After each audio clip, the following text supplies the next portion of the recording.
नमस्कार दोस्तों। आज हम बात करेंगे विभूतिपाद के 22वें सूत्र के बारे में। और इस सूत्र में महर्षि पतंजलि ने यह बताया है कि हम किस तरह के कर्मों पर संयम करेंगे तो हमें मृत्यु का ज्ञान हो जाएगा। तो देखते हैं विभूतिपाद का 22वां सूत्र। विभूतिपाद का 22वां सूत्र है सोपक्रमम निरुपक्रमम चाकर्म तत्संयमाद अपरांत ज्ञानम अरिष्टेभ्यो वा। हर एक पद को समझेंगे, फिर उसके बाद पूरे सूत्र को एक साथ समझते हैं। इसमें सबसे पहला पद है सोपक्रमम, और उसके बाद आता है निरुपक्रमम, फिर आता है चा, और फिर आता है कर्म। चा का अर्थ होता है और, कर्म का अर्थ है कर्म, और सोपक्रम और निरुपक्रम ये दो तरह के कर्म बताए गए हैं यहाँ पर। तो इसका अर्थ क्या होगा? सोपक्रम और निरुपक्रम कर्म। अब सोपक्रम कौन से कर्म हैं? ऐसे कर्म जो तुरंत फल दे देते हैं उनको बोला जाता है सोपक्रम कर्म, और जिनका रिजल्ट हमें तुरंत नहीं मिलता है उनको बोला गया है निरुपक्रम कर्म। तो इसके आगे क्या कहते हैं कि तत्संयमात। तत् का अर्थ होता है वह या उन। किसकी बात हो रही है यहाँ पर? उन कर्मों की बात हो रही है, यानी सोपक्रम और निरुपक्रम कर्मों में संयमात का अर्थ होता है संयम से या संयम करने से।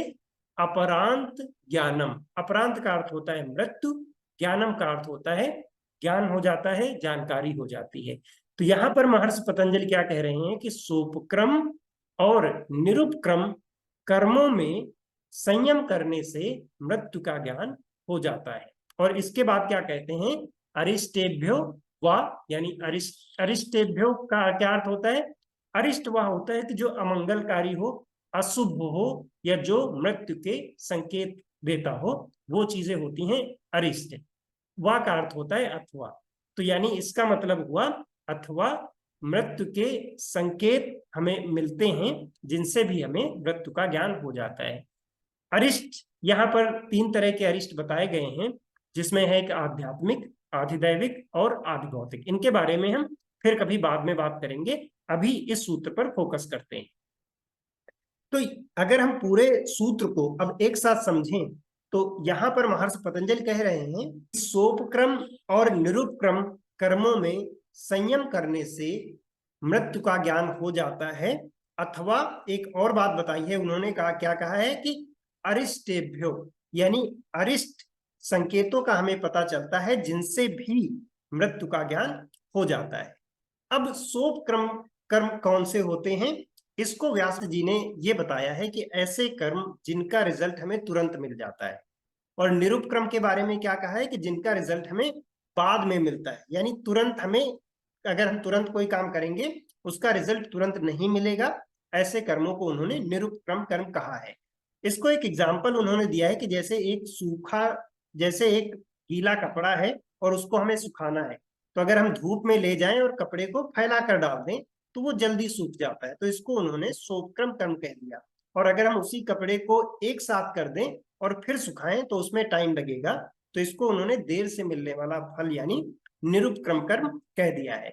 इसको एक दूसरे एग्जाम्पल से समझते हैं कि जैसे किसी को भूख लगी है और वो खाना खा लेता है, यानी उसका पेट तुरंत भर जाएगा, तो ये हो गया सोपक्रम कर्म।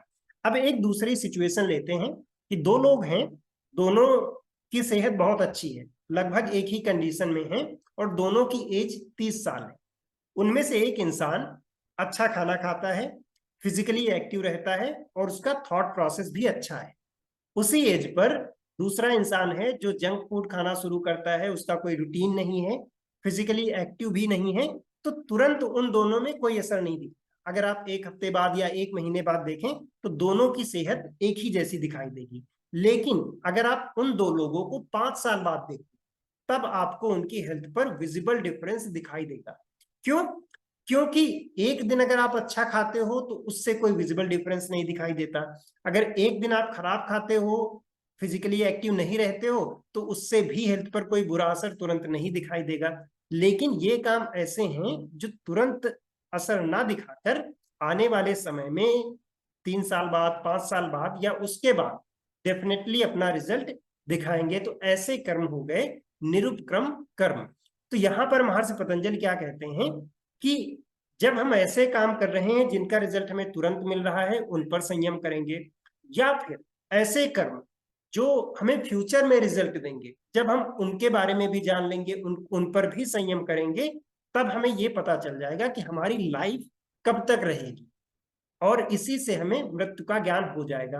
अब दूसरी बात क्या बताते हैं कि या फिर अरिष्टेभ्यो वा, अरिष्ट क्या होता है कि जो अशुभ संकेत मिलते हैं, कि जैसे कुछ लोगों को कहते हुए सुना होगा कि सपने में उन्हें यमराज मिले, या फिर इस तरह के जो संकेत मिलते हैं कि जैसे बूढ़े लोगों को कि अशुभ घटनाएं दिखाई देना शुरू हो जाती हैं।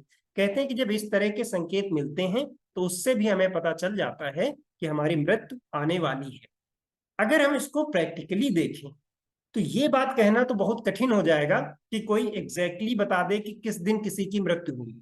ये तो असंभव है, क्योंकि प्रकृति का ऐसा नियम कोई है ही नहीं कि जहां पर ये बताया जा सके कि एग्जैक्टली किस दिन कोई मरने वाला है।